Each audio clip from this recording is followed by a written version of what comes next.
আসসালামু আলাইকুম এভরিওয়ান, কেমন আছেন সবাই? আশা করছি সবাই খুব ভালো আছেন।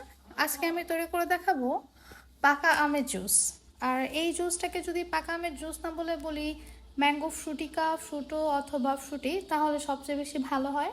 কারণ এটা খেতে আমরা যে দোকান থেকে কিনে খাই ম্যাঙ্গো ফ্রুটিকা, ফ্রুটো অথবা ফ্রুটি, এটা খেতে ঠিক তেমনই। আর এটা তৈরি করা খুবই সহজ। ঘরে যেই জিনিসগুলো আছে সেই জিনিসটা দিয়ে এই ম্যাঙ্গো জুসটা তৈরি করা যায়। 3 থেকে 4টা ইনগ্রেডিয়েন্টস লাগে এটা তৈরি করতে। আর এই জুসটা আপনারা তৈরি করে ফ্রিজে রেখে খেতে পারবেন 3 থেকে 4 দিন। এই জুসটা তৈরি করতে লাগবে পাকা আম, আর লাগবে অর্ধ পাকা আম, অর্থাৎ পুরোপুরি পাকে নাই আবার একেবারে কাঁচা না, এরকম একটা আম লাগবে। লাগবে লেবুর রস এবং লাগবে চিনি।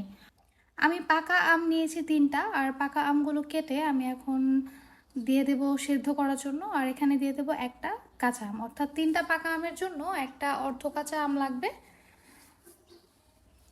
আর এই আমটা সিদ্ধ করতে আমি প্রায় 3.5 কাপের মতো পানি ইউজ করেছি। আর আমি পানিটা আস্তে আস্তে দিয়ে দেব। এখন আমি দিয়ে দেবো চিনি। আমি পুরো চিনিটা একেবারে দেবো না, আমি 1 কাপ চিনি নিয়েছি। আমি প্রথমে অর্ধেক চিনিটা দিয়ে এটা সিদ্ধ করে নেব এবং বাকি যেই চিনিটা আছে সেটা পরে টেস্ট করে দেখব, যদি প্রয়োজন পড়ে তাহলে দেব, আর যদি প্রয়োজন না পড়ে তাহলে আমি আর এটা ইউজ করব না। এই আমটা আমি প্রায় 8 থেকে 10 মিনিটের মতো সিদ্ধ করে নিয়েছি।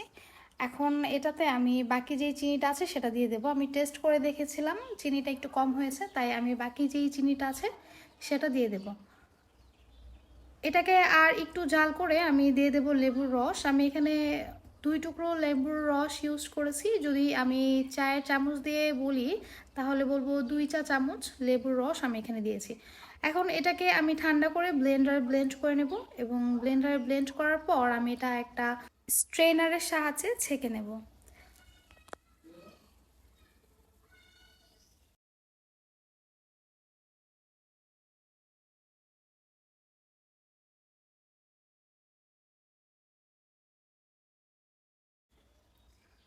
আমের এই জুসটা এখনও প্রচুর ঘন, তাই আমি এখানে একটু ঠান্ডা পানি ইউজ করব। আর ঠান্ডা পানি ইউজ করার আগে আমি এখানে একটু জর্দার রং মিশিয়ে নেব। আমি এই জর্দার রং একটু পানিতে গুলিয়ে নিয়েছিলাম, আর সেটা দিয়ে খুব ভালো করে মিশিয়ে নেব। এখানে আমি প্রায় 2 কাপের মতো পানি ইউজ করব, ঠান্ডা পানি। আর 2 কাপ ঠান্ডা পানি ইউজ করার পর আমার এই যে কনসিস্টেন্সিটা এসেছে, একটা পারফেক্ট কনসিস্টেন্সি ছিল। ম্যাঙ্গো ফ্রুটো, ফ্রুটিকা যেটাই বলে না কেন, সেটার কনসিস্টেন্সিটা কিন্তু ঠিক এইরকমই থাকে। এখন আমি এটাকে সার্ভ করব।